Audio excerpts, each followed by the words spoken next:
One of the ways that I cut copper tubing is with these big hedge cutters. And they don't work great, but they're free because I found them in the garbage. So if they work once or twice, then I guess it's worth picking them up. So let's give that a try. See, it doesn't work that great, but what it will do is it'll put a crease in the copper and cut part way through it, and then you're good to go. So if you use it 10 or 12 times before it gets too dull to use again, then you got your money's worth because it was free. And the more leverage you can put into this, the better. See how I got my foot on the thing and, you know, I've got it down on the pavement. So it chops halfway through. And then that'll come the rest of the way off. And that's one way to do it. That goes in the brass bucket, which is the fire bucket. The next method is probably my least favorite, which would be the hacksaw. And I use this in a pinch, but I don't like it because you really need to put the work in a vise, and I don't have a vise out here. So the pipe moves all over the place, the saw blade gets stuck, and it really takes forever to get through it. But once you get into the pipe, see, it gets stuck there. You know, once you get into it, usually it's a little easier. But I tend to give up on these pretty quickly because it's just, you know, every machinist who's watching this is laughing at me right now. You know, every real manly man is having himself a chuckle at my expense. But I can't use this thing to save my life. And so I got halfway through it and I'm giving up already. Maybe I'll flip it over and go from the backside.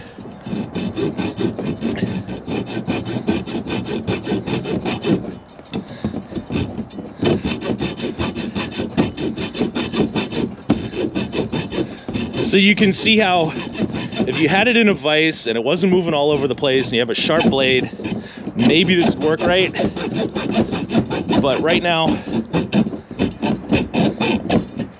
I categorize this as a pain in the ass, and so I'm gonna just break it the rest of the way by hand. That can go in our brass bucket. And look, we have a piece to go in our copper bucket finally.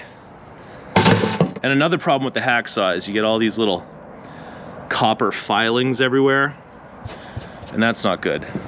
So while I think this is a really good tool, I think it's a nice hacksaw as far as hacksaws go, and it does have its purposes, I don't like using it for cutting copper. The next way I like to do it, which is graceful and easy and satisfying, but pretty slow, is the old Tubey Tuberson, the tubing cutter.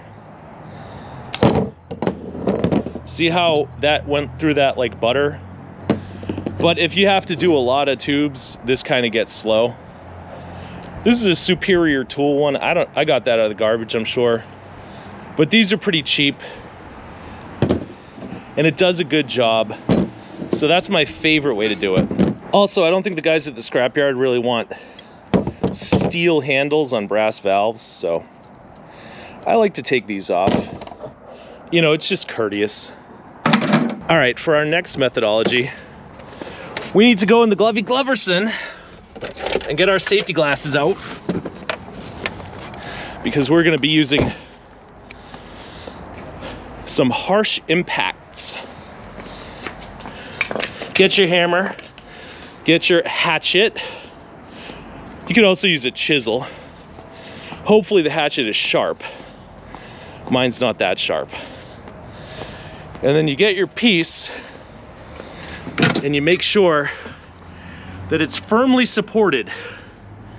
We're supporting ours on our Durr log splitter. Anyway, once your safety glasses are firmly in place, you position your hatchet thusly, and you just keep whacking.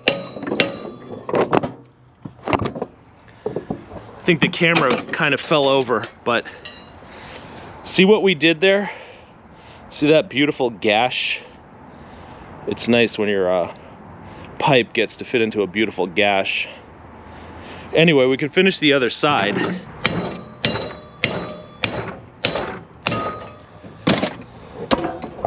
And there you go. There's your Pipey Piperson. This is a very satisfying way to do it, and it's pretty quick and easy. All right, let's do the final way that I know how to do this stuff. The last thing we're gonna try today is something that people like to call the Zawzaw, but technically it's known as a Sawzall because it'll saw all things, including copper pipe. So let's give it a try.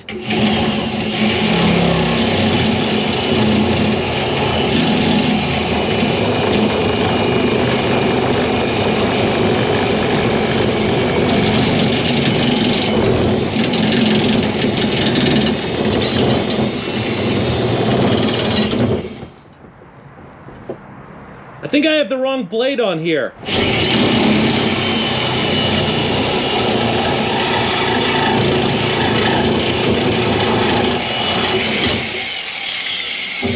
As soon as I put the correct blade on, went through it really quickly. And this is a beast of a machine, which I also got out of the garbage. But I don't use this that often because most of the time I don't have the extension cord plugged in. So maybe if I had a battery-powered Sawzall, I would do this a lot, but I don't. Another problem with this Sawzall, sometimes you have to take the blade off for it to fit in the case. And of course, one other thing you can do, sort of a bonus clip, is you can go to the pipe bender that by now you must have one on your car, if you've been watching these videos for a while, you know, and just bend it. Then back and forth, back and forth, back and forth, back and forth. And, you know, it's not graceful, but it is really, really fun. And I think that's gonna do it for us for today. Thanks for watching, and I will see you next time.